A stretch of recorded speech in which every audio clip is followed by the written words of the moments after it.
Legacies are only as potent as the stories that embody them. Those timeless accounts that get passed on from generation to generation. You see, in this culture that landed on us, hip-hop, we have been appointed brilliant narrators that have graced the page like the great James Brown once graced the stage. It has been their commentaries that have opened doors, shed light, and been the bridge between the artists and the world. Their voices are the ones that have literally changed the game.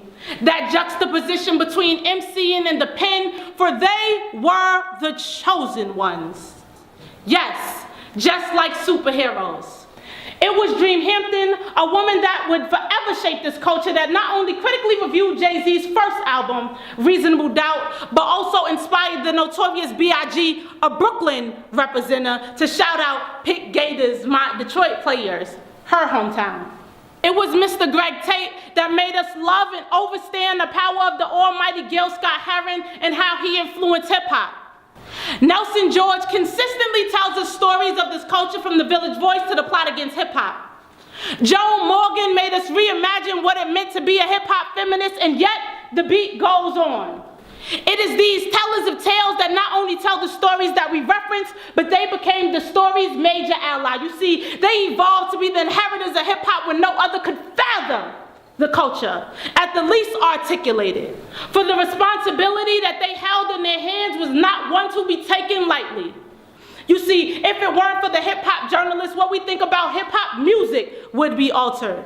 These writers or artists, if you will, are the carriers of a coded language in which few understand, but the world has consistently digested and proceeds to request more.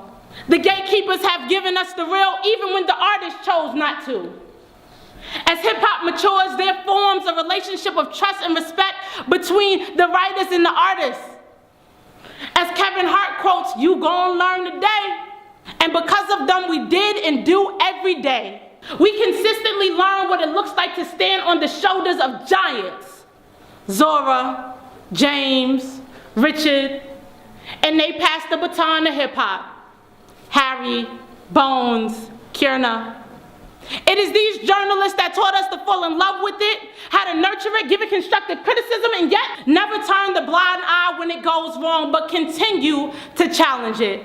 As one can look at these writers with a microscope, it seems as if there are more women than men, and maybe that's not a coincidence.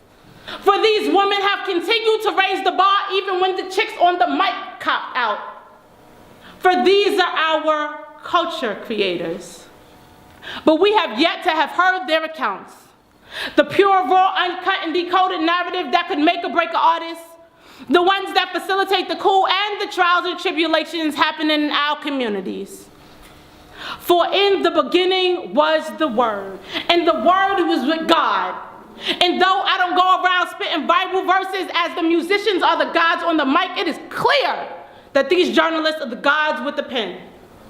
As Toni Morrison quotes in her Nobel lecture, "The future of language is yours." The vitality of language lies in its ability to limn the actual, imagined, and passable lives of its speakers, readers, writers. As the broadcasters of humanities, these curators of language not only formulate the world for hip-hop, but also compose hip-hop for the world.